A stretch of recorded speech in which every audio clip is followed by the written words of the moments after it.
Om. Om. Hello, Namaste, Jai Babaji. Namaste. Namaste. Om Kriya Babaji Namo. Jai ho, Jai ho. You like Babaji? We love Babaji. Mahotar Babaji. Absolutely. Why? Because he's here on my arm. Wow. See? Om Kriya Babaji Nama Om. Wow. Very good. You like Lord Shiva?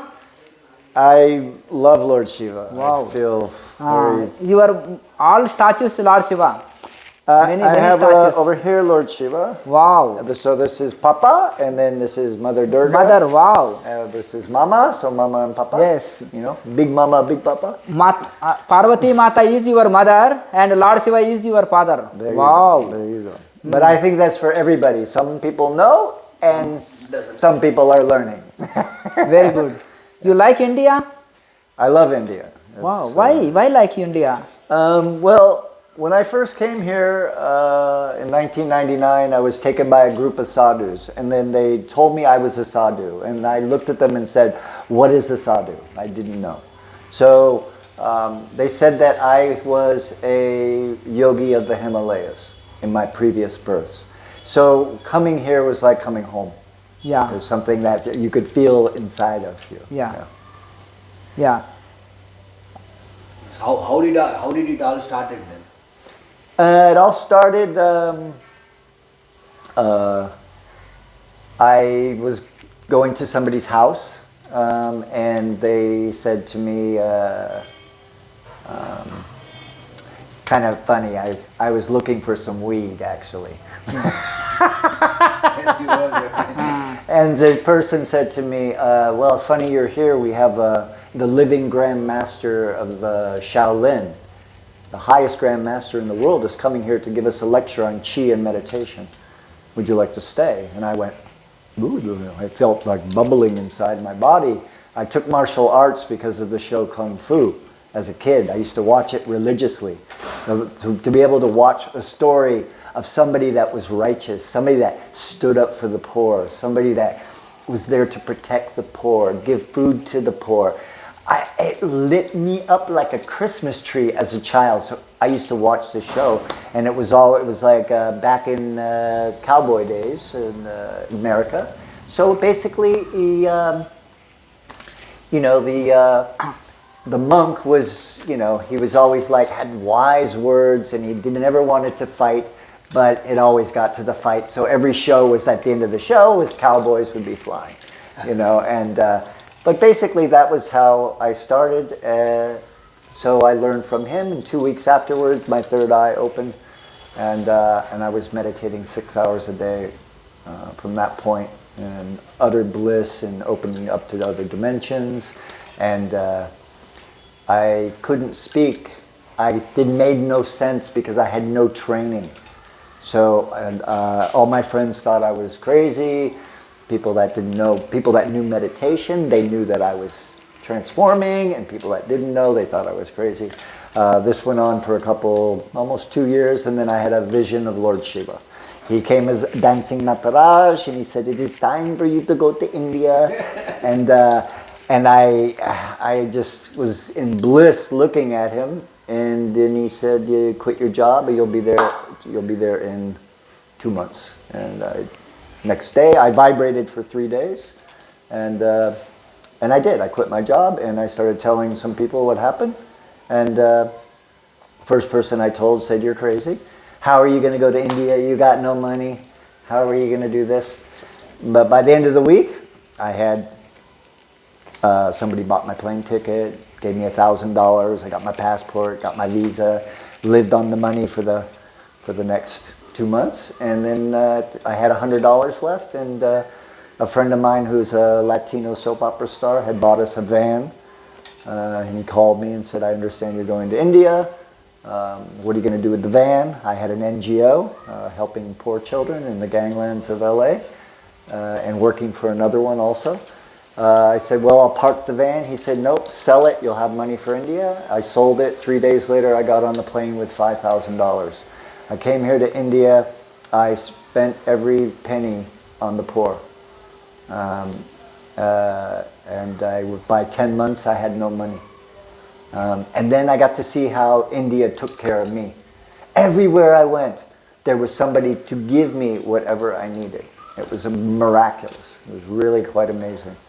Then I went back to America and stayed 4 years and then came back. How did you feel your first time visiting to India? First time visiting India? In India, my first time was really, to be honest with you, I couldn't believe the innocence that I saw here. I had a hard time just trying to figure out how it all worked because It's chaotic. it's so much chaos. Every bus looks like it's going to crash into the Yes, other it bus. does. And they're all going like this. They're all going to crash. They don't crash. No crash. They stop. They look at each other. They There's smile. nobody yelling, no screaming, no road rage, and just general innocence. And I used to see this like smiles of innocence on people. I didn't believe that it was for real, you know. And and then people would always look at me and go, "I want to take you home," you know. And I'm like, "Freak, what do you mean you want to take me home?" I'm from LA, you know. If somebody says, "I want to take you home," that's a different they story don't- there. They have other alternative ideas, you know. So then I realized that they were just innocent and they were genuine and they were real. And people back then, and basically I learned, I was taught it was like this. People in India, we have cheating people and we have people that are not cheating people. And those people are very righteous and they will not lie, cheat, steal. They will do nothing but good. And to see that level of goodness within people, it took me a while to realize, this is for real. It's really something. Yeah. You know, in India we say Atiti Devo Bhava. You know, the guest is the supreme. It's the God, yeah. So people believe that, and you are a guest of our country. So everyone come up to you and they want you to be their guest. Yeah, I have more police friends than you could ever imagine. Yes. Dozens and dozens of police all over India were my friends. Here's my number, and if you ever need help. When the denomination came in Rishikesh, they took all my money and went to the bank and exchanged it for me. They just took care of you, It's really quite amazing. How many times coming to India? I'm in and out of India dozens of times because of visa. So one guru always told me I was going to throw my passport in the Ganga like 18 years ago. He said, "Don't do that, you'll have problems." So I always kept a good visa, good passport, no problems. How many years experiences in India? How many years experience? I'd say probably over 10, 12, something like that. Because I've been here in Asia for 18 years. Wow. And most of that has been in India. You're traveling 18 years too? I'm traveling, all Asia. All Asia? Yeah. Wow. My first trip out of Asia in 18 years was just last month. I went to Dubai. How many countries you traveled? I think 6. 6 countries. I think in Asia. Yeah. I think Sri Lanka. I've been Sri Lanka 4 times. Nepal a dozen times at least. I spent years in Nepal and India mostly. And then sometime in Thailand, a year in Cambodia, Malaysia, now Dubai. Which countries you like? Every country has its ups and downs. But, there's something about India, it's like you go, India, it smells, it's dirty, it's chaotic. I can't wait to get back. Because it has a vibration here that's a little bit higher than everywhere else for some reason. In our cities it's a little lower, but generally, if you go to these holy places in India, it's something to reckon with, Have you been to Kashi? Yeah, many times. What's your experience in Kashi? I find it very chaotic in the city and very peaceful by the river. Yeah. Indian culture is good? Indian culture is, it's good. It also has its ups and downs. So like me as I personally have studied many religions, right? And I really have to go with I really don't like the caste system. I really don't believe that it's... Shankaracharya in the 8th century, he had started to wipe out the caste system. The British brought it back. And it separates people. And we don't need separation in our society. We need unity. and that's men and women equal. We need like this, you know. Many Western spiritual saints and books, many type of, and which Indian spiritual books, many saints written Vedas and Upanishads and Patanjali Sutras and many Indian books. Which books are and good? Well, I believe they all. Western spirituality books and Indian spirituality books. Oh, you mean which are better? Well, I would have to say that the West has kind of created their own levels of that I don't fully go with. I think that basically the ancient teachings here are pretty intact. And even things that people in the West, I've seen Western teachers saying, like, there's a new frequency in the universe, and then they go, this is the new frequency, and they go, Om. and then I'm like, huh? What? New frequency? Isn't that the frequency of the birth of the universe? You know? So we do find it a little hilarious on this level. But yeah, they do, you know. It's kind of like, look at Ramana Maharishi and his teaching, who am I? But where does that fall back? Vashishta Yoga. This is Vashishta Yoga. Who am I? So, you know, we see the different teachings even within modern day saints here in India. And, but I think the most important thing is to have the fully enlightened master. And the teachings come from that lineage. So that's where you get the truth, you know. And you like in Indian spirituality. Many saints and many foreign countries and many Paramahansa Yogananda, Swami Rama and A.C. Bhaktivedanta Swami, many Indian gurus, spirituality developed in foreign countries. Absolutely, they spread the truth. You know, like when Vivekananda went to Chicago in 1892, he was the star. Yes. You know, because he was shining. Yes. You know, yes. And because they're all trying to read and talk about it, but we have to have a practice. We have to have a sadhana. Yes. We have to turn within. Yes. And turn the light on within us, and each person can do that. Yes. And that's what you get out of the East. Yes. The East, you know, when we start from, you know, from yoga or look at the Buddhism, it comes out of the same stuff. Jainism, it's also yoga. Yes. Okay? So when we turn inside, we have purification techniques. We understand how to manipulate the body to turn on the light. You know? By the grace of Guru, we can reach that place. I really believe the Guru is absolutely necessary. Yeah? I mean, we've had very few saints come into the world that can say, I didn't have a Guru, you know? Because in the West, everybody thinks, I am the Guru. Yes. The Guru is here. It's inside, and that they don't believe that they need that Guru to traverse the path. But to traverse that path through the darkness, you need a Guru. You need a guide. Yes. It's very treacherous. Yes. And if you don't have somebody there to save you at times. Before Indian saints is good services, all free services. Yeah. This time little business.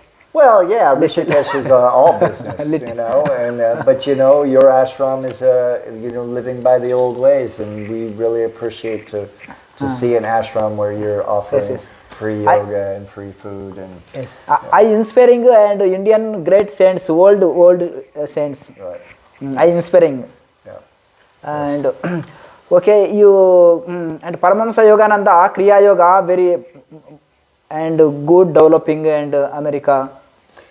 Yes. Yogananda, he brought a version of, you know, all world branches, Paramahansa Yogananda. Yep. Kriyayoga branches. Yep. And is. But there's other Kriya Yoga branches too. You know, there's the tradition of Ramaya, and then so that was Govinda Marshall. He's spreading this lineage. Sivendu There's a few other. Sivendu Lahiri is and This is not coming from the Ramaya. I don't think came from. I don't think came from. He also went into the Himalayas and Babaji appeared to him. Yes, to yes. Ramaya. Yes, yes. So. Babaji Parampara. Yeah. If you go into bookstores, you'll see there's several Swamis talking about their experience with Babaji in the Himalayas. Yes. Can you share your experience with Babaji? Well, from what I've gathered, in the beginning, I was given a pamphlet in the Yogananda's place in America, in LA, at Lake Shrine, just 2 weeks before I came to India my first time. Yes. And I had read Autobiography of a Yogi, and I felt really connected, but I didn't have this connection where I thought, oh, Babaji's my guru. That wasn't there.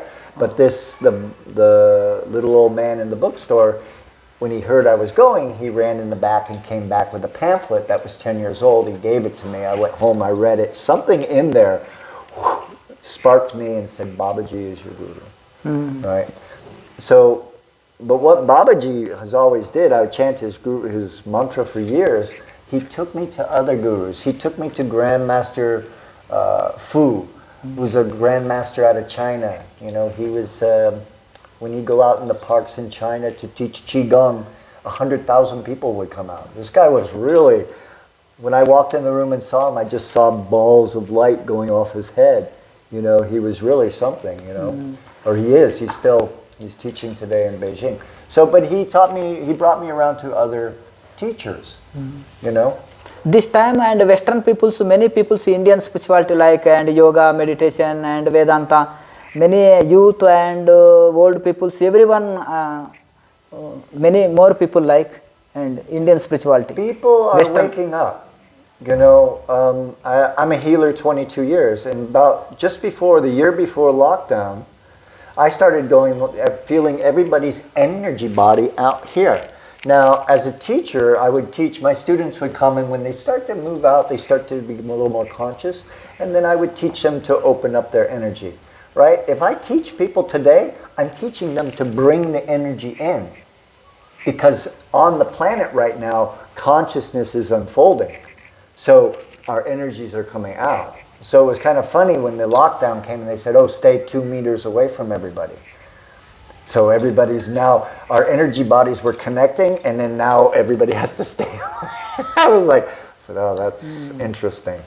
So, yeah, so that's where we are now. And that you see this consciousness is, it's globally, Many foreigners also and sannyasi life and sannyasa diksha and many Juna Akada, other Akadas, many sannyasi life, Matajis and foreign women's and men's and youth and everyone sannyasi life and training and yoga and Vedanta. It's very true. And you have so many different levels of spirituality blossoming on the world right now.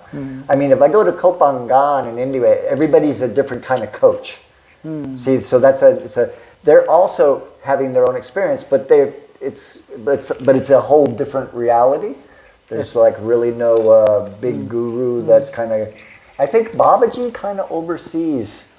Babaji and Amma, I always notice like in rainbow gatherings, festivals and stuff, you feel their presence there. They're there. They are helping the youth to wake up. And that's worldwide. This dress too, you going flight and US, no. I walked around like this in the US for 4 years when I was this there. get up. Yeah. Wow. People's looking at different. Yeah, but they accepted me because I had a different energy.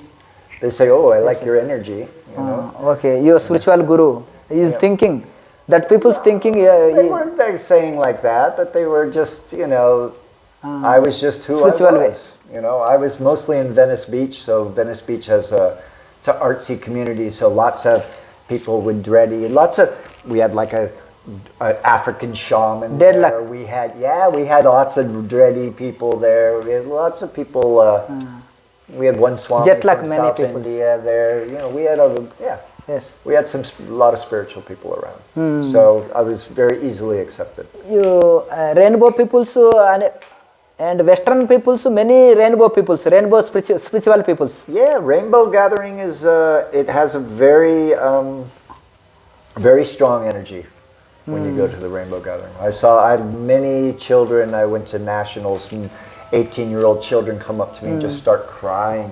Gathering is every country. Why? You know why they cry? They walk up and said, "I never knew that life could be this beautiful. Nobody wants money here. Everybody only wants to give. They want to give me food. They want to give me hugs. They only care for me." And the kids are just crying. Yes, yes. Amazing. Yes, yes, yes. And peoples and yoga, doing meditation, singing, dancing, everything spiritual. And nature place sitting and very deep spirituality, rainbow Yes. people. Yeah, absolutely. Every country and gathering, every country, Yep. every country, It's every places. It's actually a prophecy from the Hopi Indians. So they wrote it long time ago. They said, one day on the earth, people of all colors, all traditions, all religions will come together in the name of love. Yes. And they will join hands and they will sing together and they will help to heal the world. Wow. So this is the rainbow prophecy. Yeah. Yes, The Native Americans are their spirituality of the Native Americans is very deep. Yes. Such a huge connection. Yeah. You know, and even today in our history books in America, they call them savages. Like they you know, it's a little sad like that because they had so much respect for Mother Earth. Your aim? My aim? My arrow? Yeah. Goal. Yeah, God, and to... Your goal, your aim. Your aim is always towards God, and it's also about all of us. We have to do our practice, our sadhana, and to grow, to become the best we can, so that we can learn what our mission is. Because each of us has a blueprint. And really, all of us came here to do good work, you know? So everybody's waking up and starting to realize, okay, where's my tribe? Where's my family? What people do I want in my life? And what people I can't have in my life now because they don't understand. And why coming in human life? Why coming human life? Yes. This life? Yes. Oh, my mission. Everyone. Yeah. Well, no, we're here for the change. We're here to teach the children how to respect the earth, respect each other, and how to live a more full life through kindness, compassion, and meditation, so that we can grow spiritually. We really need to come back to our roots now because Mother Earth is really not happy. Everyone aim is spiritual. Everybody has it. Everybody has that. It's whether you take the steps. Yeah. Western life is happy life and spiritual life is happy life. Well, you know,